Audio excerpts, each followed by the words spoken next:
सभी को नमस्कार अंत सरकारी में। और आज हम हाई कोर्ट, जिसके बारे में हम पिछले लगातार 2 दिन से चर्चा कर रहे हैं। आज हम हाई कोर्ट के और कुछ प्रोविजन जो बाकी हैं, उनके ऊपर अपना ध्यान लाने की कोशिश करेंगे। और उसके बाद हम सबॉर्डिनेट कोर्ट्स और जो एडीआर हमारे यहाँ सिस्टम है उसके बारे में चर्चा करें। तो आर्टिकल 227 के अंदर बात होती है कि जिस तरीके से हाई कोर्ट सेकेंड लेवल पर सुप्रीम इंस्टीट्यूशन है जुडिशरी का, सुप्रीम कोर्ट के बाद, तो इनके नीचे जितने भी कोर्ट, ट्रिब्यूनल, वैसे जुडिशियल रेगुलेटरी बॉडीज हैं, इवन एडमिनिस्ट्रेटिव एजेंसीज भी हैं, सबके ऊपर जो इनका आदेश होगा, इनके वर्डिक्ट्स होंगे, इनके डिसीजन होंगे, वो इम्प्लीमेंट करेंगे। यही बताएंगे कि किस तरीके से कौन से लोगों को प्रेफरेंस देंगे, किस लोग को नहीं। अगर ट्रांसफर ऑफ केसेस की बात करें तो आर्टिकल 228 जिसमें की बात होती है कि हाई कोर्ट के अंदर कौन से मामले जो है ट्रांसफर किए जा सकते हैं, एक हाई कोर्ट से दूसरी हाई कोर्ट, डिस्ट्रिक्ट कोर्ट से हाई कोर्ट, और सेशन कोर्ट और सब सेशन कोर्ट से जो मैटर्स हाई कोर्ट के अंदर लिए जाते हैं वो। अगर हम बात करें तो 3 तरीके के मैटर्स यहाँ पर भी हैं, 2 तरीके के। एक होता है सिविल मैटर, एक होता है क्रिमिनल मैटर। तो दोनों मैटर्स को अपील के तौर पर हाई कोर्ट एंटरटेन करती है। और जो अपील जुरिस्डिक्शन है हाई कोर्ट का, वो कहीं ना कहीं उसके ओरिजिनल जुरिस्डिक्शन से वाइडर है, क्योंकि यहाँ पर जो अपील है वो ज्यादा है in comparison to high court original jurisdiction, जिसमें खाली वो मैटर्स डील करती इलेक्शन से रिलेटेड, और जो है पार्लियामेंट और स्टेट लेजिस्लेटिव मामले, कंटेम्प्ट ऑफ कोर्ट के मामले, या फिर रिवेन्यू मैटर। इन तरीके के मामलों से ज्यादा जो मैटर है वो सिविल मैटर और क्रिमिनल मैटर के अंदर लेती है। अगर हम बात करें सिविल मैटर्स में तो डिस्ट्रिक्ट कोर्ट से लेती है, उसके बाद सबॉर्डिनेट कोर्ट जो डिस्ट्रिक्ट से नीचे उनसे लेती है, ट्रिब्यूनल से लेती है, और ट्रिब्यूनल के खिलाफ जो डायरेक्टली अगर इंडिविजुअल जाना चाहे तो हाई कोर्ट के अंदर भी जा सकते हैं। क्रिमिनल कोर्ट जुरिस्डिक्शन की बात करें कि क्रिमिनल मैटर में क्या क्या अपील लेती है, तो सेशन जज, एडिशनल सेशन जज, ये जो भी सजा सुनाते हैं जिसका टाइम पीरियड 7 साल से ज्यादा हो, या फिर डेथ पेनल्टी यानी लाइफ इम्प्रिजनमेंट दिया हो, दोनों मामलों की कंफर्मेशन जो है वो हाई कोर्ट करती है। यानी 7 साल से ज्यादा जब आपको सजा मिली है, और जब आपको लाइफ इम्प्रिजनमेंट मिली है। इसके अलावा भी अगर जज जो है सर्टिफाई करके दे देते हैं कि आप जो हाई कोर्ट से परमिशन ले आइए, तो इन दोनों मामलों के अंदर जो है हमें हाई कोर्ट का ट्रांसफर ऑफ फीस देखने को मिलता है। Officer and servants of the expense of the high court, जिसमें हमने देखा कि सारा का सारा हाई कोर्ट का जो एक्सपेंडिचर होता है, that is also charge on the consolidated fund of India, not in the consolidated fund of state. But there is a demarcation when we compare it with the Supreme Court and High Court, that the pension of the judges of the High Court will be charged on the consolidated fund of India, but their salary, their allowances, and their day-to-day affair administrative expenses will be charged on the consolidated fund of state. As it is mentioned also that the officer and servants who are working in the High Court, their pension, salary, allowance will be charged in consolidated fund of state, and again that is also not subjected to vote by the state legislative assembly. Extension of jurisdiction of high court to UT, जिस हमने देखा parliament एक कानून बनाएगी, एक और special majority के साथ एक कानून बनेगा जिसमें बोला जाएगा कि हाई कोर्ट का जुरिस्डिक्शन किसी यूनियन टेरिटरी में बढ़ाया जाए। तो ऐसा जो है पार्लियामेंट करती है, और यहाँ पर भी खाली जो पार्लियामेंट है वो नहीं कर सकते, पार्लियामेंट के साथ कॉन्करेंस होना चाहिए, सुप्रीम कोर्ट के जजेस का, प्रेसिडेंट की असेंट होना चाहिए, and then this provision is going to have the implementation. Common high court की हमने बात की कि किन्हीं 2 स्टेट्स के लिए कॉमन हाई कोर्ट बनती है। एग्जाम्पल हमने देखे थे, 3 हमारे ऐसे कोर्ट है, चंडीगढ़ हाई कोर्ट जो कि 2 स्टेट्स के लिए, एक यूटी के लिए है, बॉम्बे हाई कोर्ट जो दमन and Diu and Lakshadweep, Daman and Diu and Dadra Nagar Haveli के लिए है। उसके बाद जो हमारी कलकत्ता कोर्ट है वो अंडमान निकोबार के लिए है, और जो हमारी केरला हाई कोर्ट है, that is also dealing the matters of Lakshadweep and Minicoy. तो यहाँ पर जो गवर्नर होते हैं आर्टिकल 217 के अंदर, गवर्नर के रेफरेंस पर इस तरीके का जुरिस्डिक्शन एक्सरसाइज किया जाता है हाई कोर्ट के द्वारा। और लेकिन इसका जो जुरिस्डिक्शन है वो पार्लियामेंट बाय लॉ कराती है। अपॉइंटमेंट ऑफ डिस्ट्रिक्ट जजेस। तो अगर हम बात करें डिस्ट्रिक्ट जजेस की, तो हमें देखने की जरूरत है कि जो पूरा का पूरा सबॉर्डिनेट कोर्ट्स का मैटर है वो है क्या। क्योंकि डिस्ट्रिक्ट जजेस जो है, they are not the part of subordinate judges only. We have a number of other judges who comprises the subordinate courts. तो सबसे पहले बात करते हैं कि कॉन्स्टिट्यूशन के अंदर कहाँ मेंशन है। तो पार्ट 6 के अंदर हाई कोर्ट के साथ में ही सबॉर्डिनेट कोर्ट्स के बारे में मेंशन है, आर्टिकल 233 टू 237। यहाँ पर सबसे पहला जो आर्टिकल आता है 233 के बात करता है कि डिस्ट्रिक्ट जज का अपॉइंटमेंट कैसे होगा। अपॉइंटमेंट से लेकर पोस्टिंग प्रमोशन तक डिस्ट्रिक्ट जज की जो है वो गवर्नर करते हैं, और हाई कोर्ट के जो सीजीआई, हाई कोर्ट के जो सीनियर मोस्ट जज है, उनकी कंसल्टेशन से काम होता है। क्या क्वालिफिकेशन बताई कॉन्स्टिट्यूशन में? तो कुछ नहीं बताई, सिर्फ 3 चीजें बोली हैं। पहला, सिटीजन ऑफ इंडिया हो। दूसरा, किसी गवर्नमेंट सर्विस का पार्ट ना हो, यानी एग्जीक्यूटिव का पार्ट ना हो, सर्विस का पार्ट ना हो। 7 साल के लिए एडवोकेट रह चुके हों किसी डिस्ट्रिक्ट कोर्ट में या फिर किसी डिस्ट्रिक्ट से भी नीचे वाली कोर्ट में, और हाई कोर्ट में एज अ जज बनने के लिए वो क्वालिफाइड भी है। तो इन दोनों ये 3 या 4 कंडीशन जो है, इनके बिहाफ पर डिस्ट्रिक्ट जजेस का अपॉइंटमेंट किया जाता है। कौन करता है? गवर्नर करता है, again with the consultation of CGI of the high court, and in the absence of him the senior most जज of the high court. Then a person elected in the service of union shall only be eligible for district judge has been for less than 7 years। यानी आप जो है service के अंदर currently तो नहीं होने चाहिए, क्योंकि there is a cool off period mechanism in the appointment process everywhere. So currently you should not be the part of any service, and again you should have the experience of as an advocate for the 7 years in a district court and in the lower court, and you should be qualified to become as a judge of the high court। तो यहाँ पर भी वही बात की गई है। तो no jurisdiction exercise, no judgment, decree, sentence, order passed before the commencement of the constitution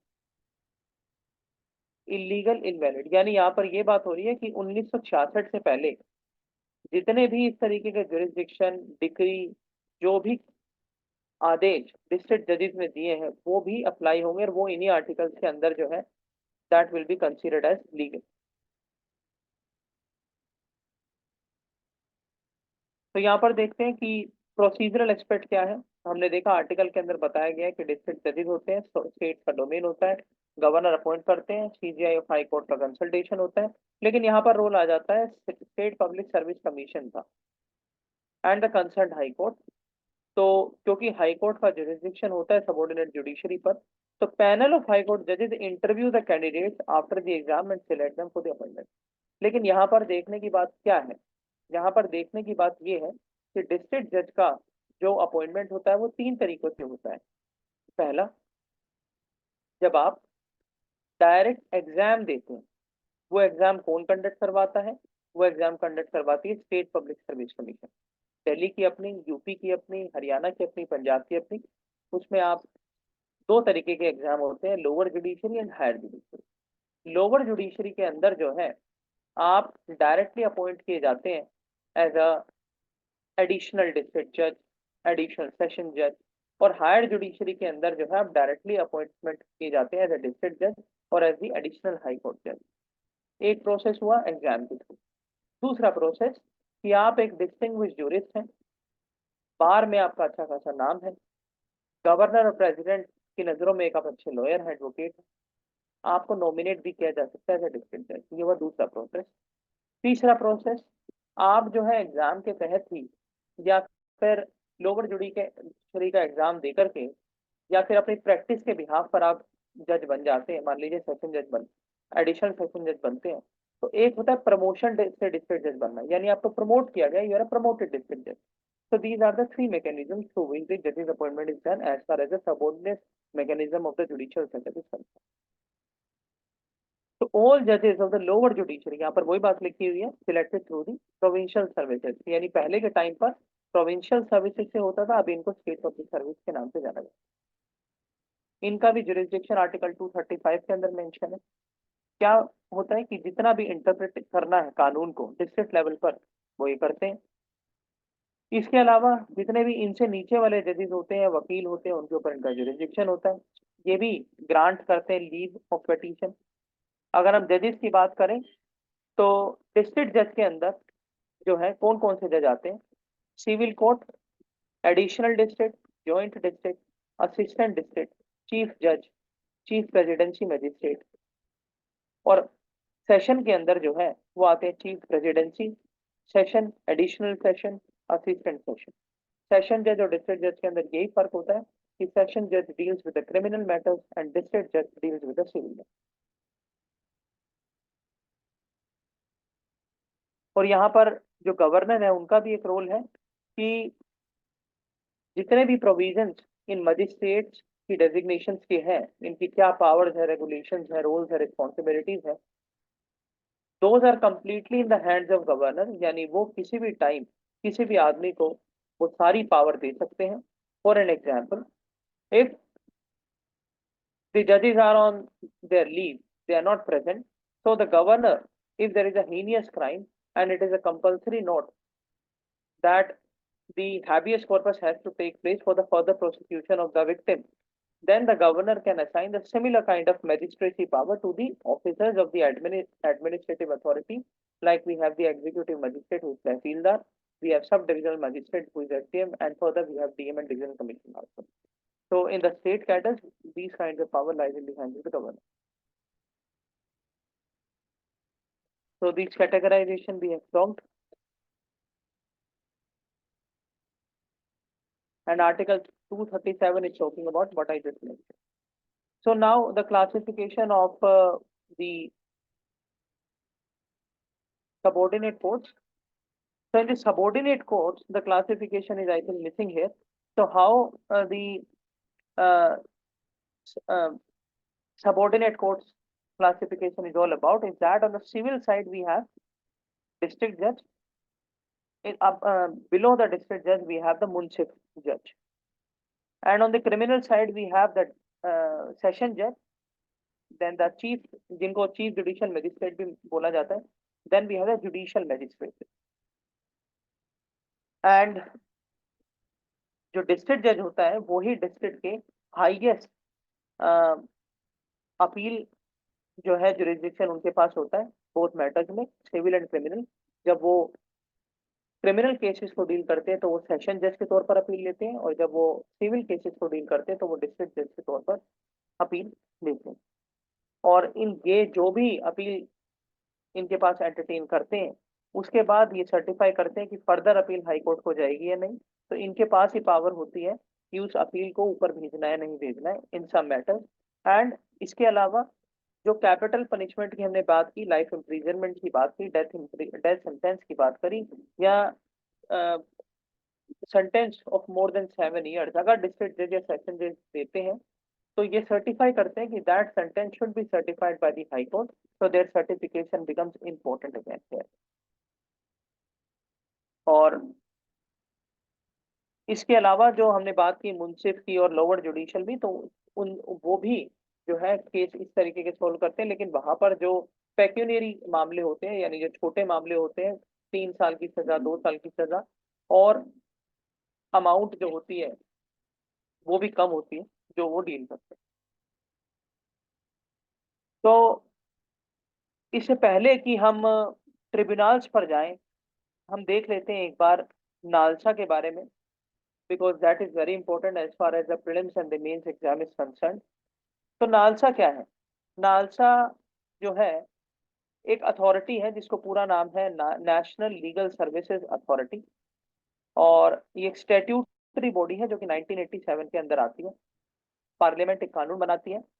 मद्देनजर article 39B sorry article 39A of directive principles, जो कि बात करता है कि आप जो है समाज के अंदर पिछड़े वर्ग को, वंचित वर्ग को न्याय प्रदान कीजिए, ताकि जो न्याय है उससे लोग वंचित ना रहें, ट्रस्ट डिस्ट्रस्ट क्रिएट ना हो सिटीजन्स के अंदर, कॉन्स्टिट्यूशनल वैक्यूम क्रिएट ना हो और सबको न्याय मिले। तो इसी के मद्देनजर जो है पार्लियामेंट 1987 में कानून पास करवाती है और मैंडेटरी करती है, ऑब्लिगेटरी करती है हर स्टेट गवर्नमेंट के ऊपर कि वो नालसा को इम्प्लीमेंट करे, ताकि हर जगह जो है जस्टिस इस्टेब्लिशमेंट हो सके।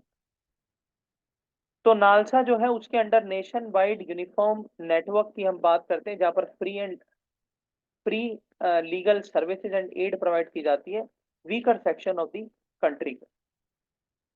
जो नालसा है, तो NALSA is an authority over such kind of free legal services. तो इसकी रिस्पॉन्सिबिलिटी क्या है? To frame the law and to frame the regulations and the policies in which the legal services in the free mode will be provided to the citizen. हर state के अंदर अपनी state legal service authority create की जाए और सारी state के ऊपर जो यूनियन लेवल पर कमांड करेगी उसका नाम होगा नालसा, यानी national legal service authority. Even जो ऑलरेडी हमारे यहाँ कोर्ट्स हैं, जब हम बात करते हैं सुप्रीम कोर्ट की या हाई कोर्ट की, तो उनके अंदर भी आप ऐसी कमेटी बनाइए। हाई कोर्ट के अंदर लीगल सर्विस कमेटी बनाइए, सुप्रीम कोर्ट के अंदर लीगल सर्विस कमेटी बनाइए, और यहाँ तक कि डिस्ट्रिक्ट और तालुक लेवल तक भी आप जो है कमेटी बनाइए। यानी डिस्ट्रिक्ट लेवल पर और स्टेट लेवल पर तो अथॉरिटी और ताल्लुक लेवल पर कमेटी। तो कमेटी आ गई 3 जगह, high court, supreme court, taluka, और अथॉरिटी आ गई 3 जगह, national level NALSA, state level SALSA and district level DALSA. इसके बाद जो सुप्रीम कोर्ट की कमेटी है, यहाँ पर भी उसी को ज्यादा पावर दी गई है कि किस तरीके से नालसा की जो गाइडलाइंस है वो अपहोल्ड करे कॉन्स्टिट्यूशन को। तो हम बोल सकते हैं कि though NALSA is not under the supreme court, but yes NALSA do have some sort of procedural mechanism which is given by the Supreme Court itself। इसके बाद किन किन लोगों को दिया जाता है? सबसे पहला वुमेन। अब वुमेन के अंदर भी बहुत सारी कैटेगरी है। वुमेन जो कि पीड़ित है, जो कि ऑर्फन है, जो कि डेस्टिट्यूट है, जो कि रेप विक्टिम है, जो कि एसिड विक्टिम है। चिल्ड्रन, अगेन चाइल्ड ट्रैफिकिंग है, ह्यूमन ट्रैफिकिंग से सब्जेक्टेड है। उसके बाद एसटी कम्युनिटी के लोग जिनकी सालाना इनकम 8 लाख से नीचे है। इंडस्ट्रियल वर्कमैन, उनके जो मामले हैं, लेकिन इनके अंदर भी इंडस्ट्रियल वर्कमैन जो है इंडिविजुअल अगर है तो उसकी भी जो सालाना इनकम है वो भी 1 लाख से कम होनी चाहिए। फिर कस्टडी के अंदर कोई ऐसा आदमी है जो लीगल रिप्रेजेंटेशन नहीं कर पा रहा है, पैसे ही नहीं है, कंगाल है, शराबी है और उसके पास नहीं है पैसा हायर करने के लिए वकील। डिसेबल है, पीडब्ल्यूडी है, उसके लिए आप करवाइए। या फिर अलग अलग तरीके के विक्टिम है, जैसे कि वायलेंस हो गई, वायलेंस, मास वायलेंस। उसके बाद नेचुरल कैलामिटीज आ गई, जैसे फ्लड आ गया, ड्राउट आ गया। तो इन सारी चीजों के अंदर आप जो है फ्री लीगल एड दीजिए। अब फ्री लीगल एड का मतलब क्या है? फ्री लीगल एड का मतलब ये है कि आपको सरकारी वकील असिस्ट किया जाएगा, जिसको बोला जाता है पीपी, पब्लिक प्रोसिक्यूटर। तो पब्लिक प्रोसिक्यूटर जो है आपसे कुछ भी फीस चार्ज नहीं करेगा। क्यों नहीं करेगा? क्योंकि जब आप बात करते हैं एडवोकेट्स की, तो advocates is a private profession, it is not a government profession. So advocates are not subjected to salary remuneration by anyone. Whatever they do as per their expertise and on the basis of their expertise. They charge independent of any law and regulation. But the public prosecutors do get salary from the government. If we talk about the Delhi, so we have a Karuna, can you please stop the screen? So we were talking about like what is PP. So we have the public prosecutor who are the government advocates, and they do not practice on the private uh, profession. They get the salary, that is the dedicated salary given by the state governments. So if we talk about the public prosecutor in Delhi, so the monthly salary of public prosecutor is around 2 lakhs plus in the Delhi courts. Now, why so much salary they have been assigned? The reason being that public prosecutors No one wants to become the public prosecutor, because when we see the advocacy or the practice of law, so we have a lot of money, but those who are registered as the public prosecutors, they will not be able to get so much money. So that is why it is a it is an initiative by various state governments, so that they are increasing the salaries and remunerations of the government advocates, so that the vacant posts in the public prosecutions do get filled. NALSA um, can act as efficient, and NALSA can work on the efficient basis, because if there will be only judges in the NALSA, there is no public prosecutor, then how the NALSA will work out? How the SALSA and DALSA will work? So to enhance the efficacy of NALSA, the salaries have been increased because we have the vacancies, and again the reason I have cited.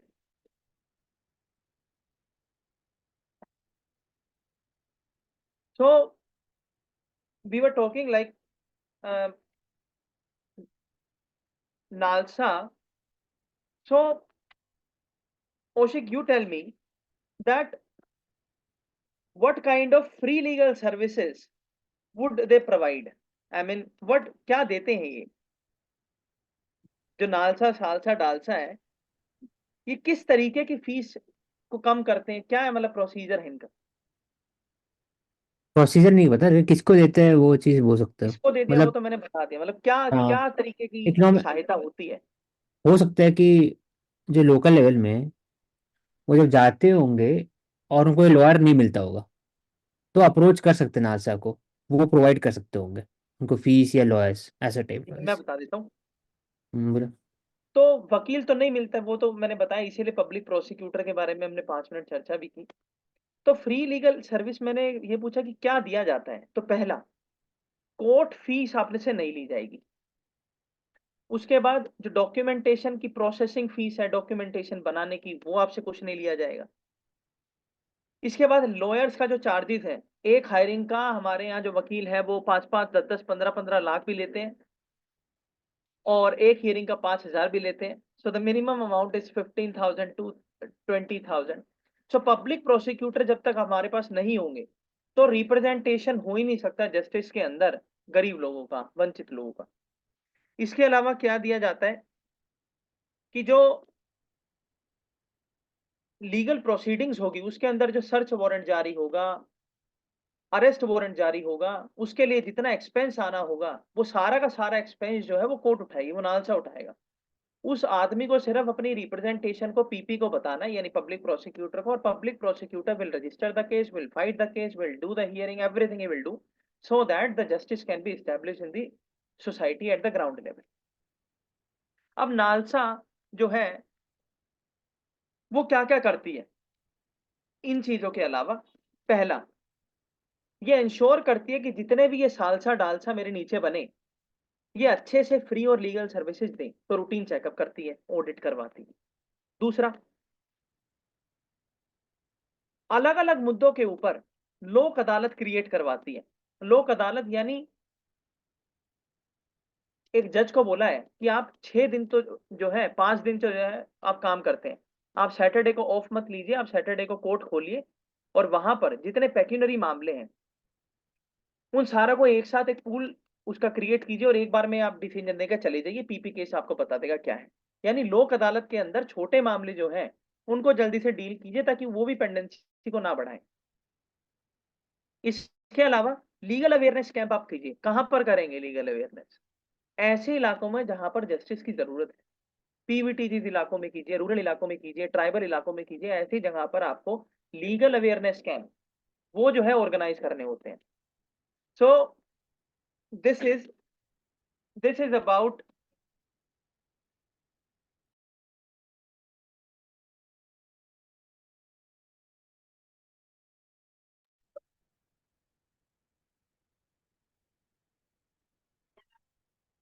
So now what is Lok Adalat? तो लोक अदालत के अंदर किस तरीके के मामले जाते हैं? लोक अदालत के अंदर अगर कोई मामला आपकी नॉर्मल कोर्ट के अंदर पेंडिंग है, वो जा सकता है। ऐसा कोई मामला जो कोर्ट ने एंटरटेन ही नहीं किया, यानी आपकी जो है एप्लीकेशन वहां लगी ही नहीं है, आपकी जो फाइल है वहां दी हुई है वो लगी नहीं, उसका डेट ही नहीं आया, वो जो आज के टाइम पर जो क्लॉक टावर बनाया है सुप्रीम कोर्ट हाई कोर्ट के अंदर, उसके अंदर भी रिप्रेजेंटेशन नहीं दिख रहा है कि आपका केस है कहाँ। तो आप क्या कीजिए, आप मुद्दा जो है उठा करके और लोक अदालत में लेकर जाइए। लोक अदालत किस चीज का एग्जाम्पल है? लोक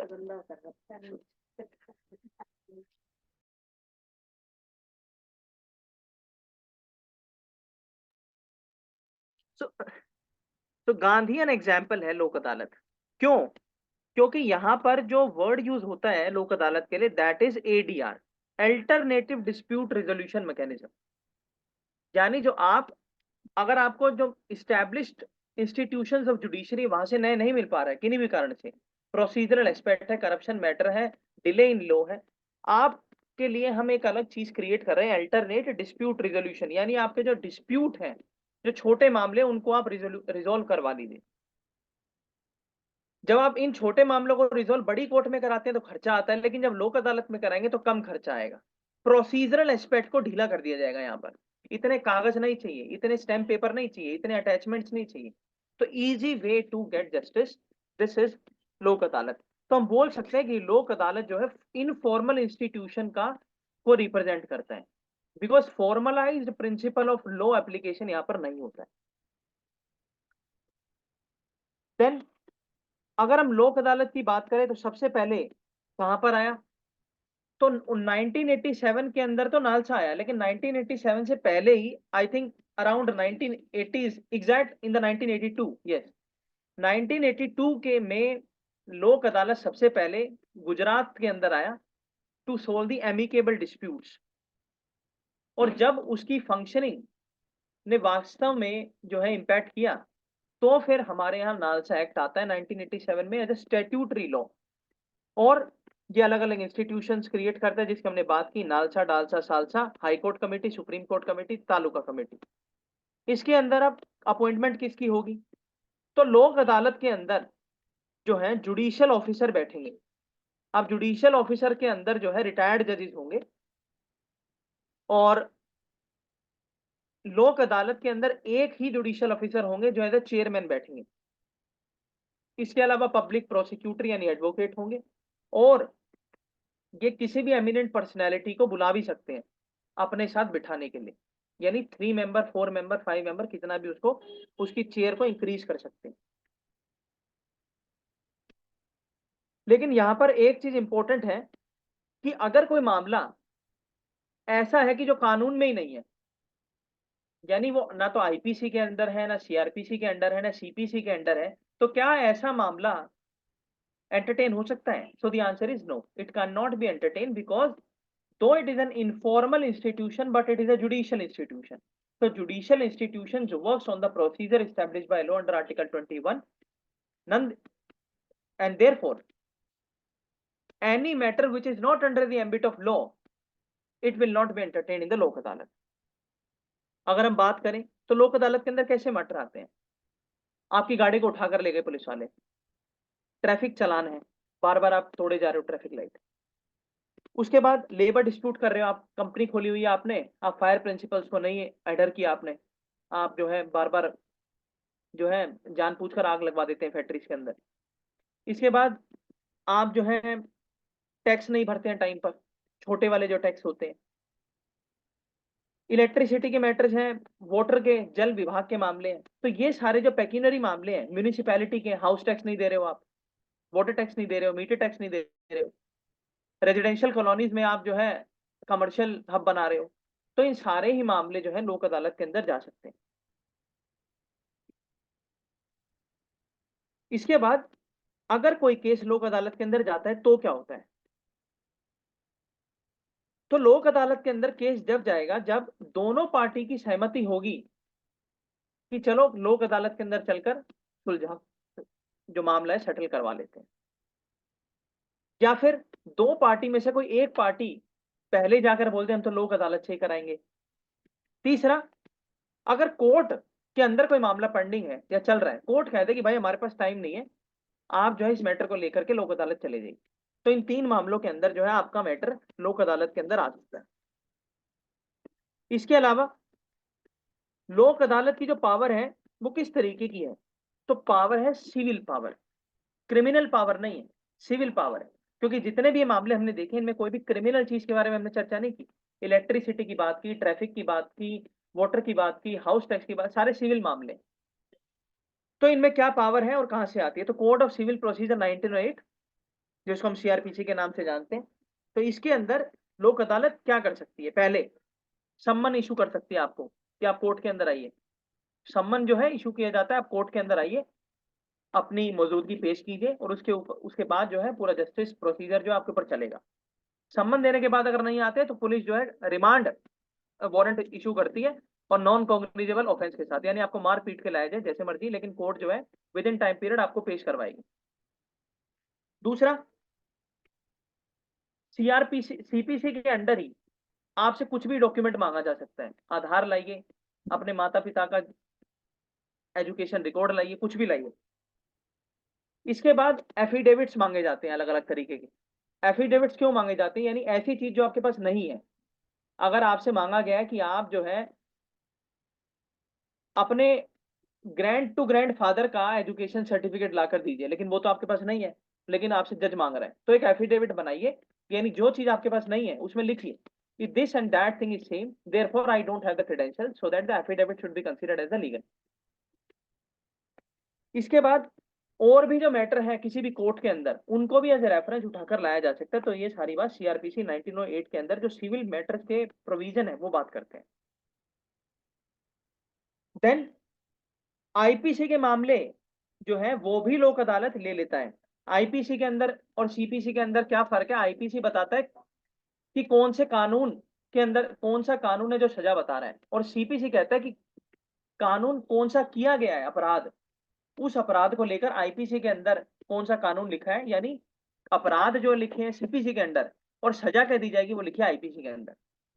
सीआरपीसी के अंदर कानूनी मतलब जो आपने उल्लंघन किया है वो लिखा हुआ है, और उसके ऊपर सजा क्या मिल रही है वो आईपीसी के अंदर लिखी हुई है। इसलिए तीनों का जो है हार्मोनी से कोर्ट जो है प्रोसीडिंग करती है। अब यहाँ पर हम बात कर चुके हैं, फीस नहीं लेते हैं, प्रोसीजरल फ्लेक्सिबिलिटी है। यहाँ पर सबसे इंपॉर्टेंट जो चीज है वो देखने वाली वो है बाइंडिंग नेचर ऑफ डिसीजन। यानी एक बार अगर लोक अदालत ने आपको डिसीजन दे दिया, that is binding. You cannot say that it is मतलब this is not binding, I will not adhere to this because this is an informal। नहीं, आपको बाइंड करना पड़ेगा। दो appeal can be done in various upper courts like high court, district court, supreme court, लेकिन binding nature का होता है।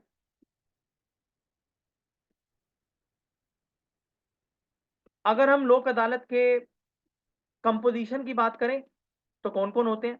हमने बात की चेयरमैन, जिसमें कि डिस्ट्रिक्ट जज या फिर सीनियर मोस्ट डिस्ट्रिक्ट जज जो है वो बैठते हैं, और इनके अलावा दो लोग ऐसे बैठते हैं जिनको या तो जुडिशरी का एक्सपीरियंस हो, कानून का एक्सपीरियंस हो, या फिर हर मुद्दा जिसके ऊपर लोक अदालत कॉन्स्टिट्यूट है उससे रिलेटेड वो आदमी को एक्सपीरियंस हो। सरकारी नौकरी उसने की हो उस विभाग के अंदर, उसके बारे में जर्नलिस्ट रह चुका हो, मतलब उसके पास नॉलेज होनी चाहिए, इंफॉर्मेशन होनी चाहिए। और जो परमानेंट लोक अदालत है वो हर तरीके के पेक्यूनरी मामले के ऊपर डिसीजन ले सकती है, लेकिन पेक्यूनरी मामलों के अंदर भी इनके ऊपर फाइनेंशियल लिमिट है। यानी 10 लाख तक के मामलों के ऊपर ही आप अपना डिसीजन ले सकते हो। जैसे ही 10 लाख से ऊपर प्रोसीडिंग होती है तो डिस्ट्रिक्ट जज का जो है जुरिस्डिक्शन आ जाता है। यहाँ पर हमने बात की डिसीजन बाइंडिंग होता है, और आप जो है एडहर करना पड़ेगा। अब इसके अलावा हमारे यहाँ जो सबॉर्डिनेट कोर्ट के अंदर ही हमारे यहाँ दो तरीके के इंस्टीट्यूशन और स्टैब्लिश किए गए हैं। उनका नाम क्या है? पहला तो है ग्राम न्यायालय, यानी विलेज लेवल पर किस तरीके से जो मिसमैनेजमेंट ऑफ जस्टिस होता है पंच सरपंचों के द्वारा, पंचायतों के द्वारा, उसको डील करने के लिए भी इंस्टीट्यूशन आ गया ग्राम न्यायालय। और फैमिली कोर्ट, क्योंकि जैसे जैसे डेवलपमेंट हुई तो फैमिली डिस्प्यूट्स आने लगे, प्रॉपर्टी से रिलेटेड, डाइवोर्स से रिलेटेड। तो फैमिली कोर्ट के बारे में जल्दी से देख लेते हैं।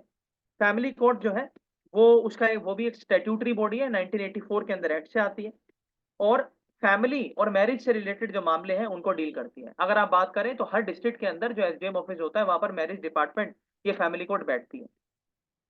इसके अलावा टाइम टू टाइम जो है सेटल करते हैं मामले, ये भी इस तरीके से लीगल अवेयरनेस फैलाते हैं कि आप जो है मैरिज करते हैं तो उसको इंस्टीट्यूशनलाइज करवाइए, उसका मतलब है कि कोर्ट में जाकर रजिस्टर करवाइए, और वो कोर्ट जो होती है एसडीएम कोर्ट होती है, नॉर्मल कोर्ट नहीं होती है। इसके अलावा सीआरपीसी और सीपीसी के मामले में डील करते हैं। स्पेशलाइज कोर्ट होती हैं, इनके अंदर और कोई मामला नहीं आ सकता, सिर्फ मैरिज से रिलेटेड आएगा, जल्दी और इनएक्सपेंसिव रेमेडी देते हैं। इसके अलावा हर स्टेट गवर्नमेंट को कंसल्टेशन लेनी पड़ती है हाई कोर्ट की स्टैब्लिश करने से पहले, तो हाई कोर्ट की परमिशन जरूरी होती है। इसके अलावा कहां पर 10 लाख से ज्यादा जहां पर पॉपुलेशन है वहां पर इनको एस्टेब्लिश किया जाता है। क्या मैटर देखते हैं, मैट्रिमनी का, डाइवोर्स का, प्रॉपर्टी का, लेजिटिमेसी का, गार्जियनशिप का, मेंटेनेंस का, और जो भी डिसीजन होता है ऑब्लिगेटरी होता है। रिकॉन्सिलिएशन प्रोवाइड किया जाता है, इनफॉर्मल प्रोसीजर होता है, एसोसिएशन लिया जाता है महिला विभाग का, एनजीओ का। उसके बाद डिस्प्यूट का जो मैटर होता है वो जस्टिस लीगल एक्सपर्ट उसमें दिए जाते हैं, और एक राइट ऑफ अपील होता है जो डायरेक्टली हाई कोर्ट के अंदर जा सकते हैं। So till now we are ending here and we will continue tomorrow on the next session. Thank you so much.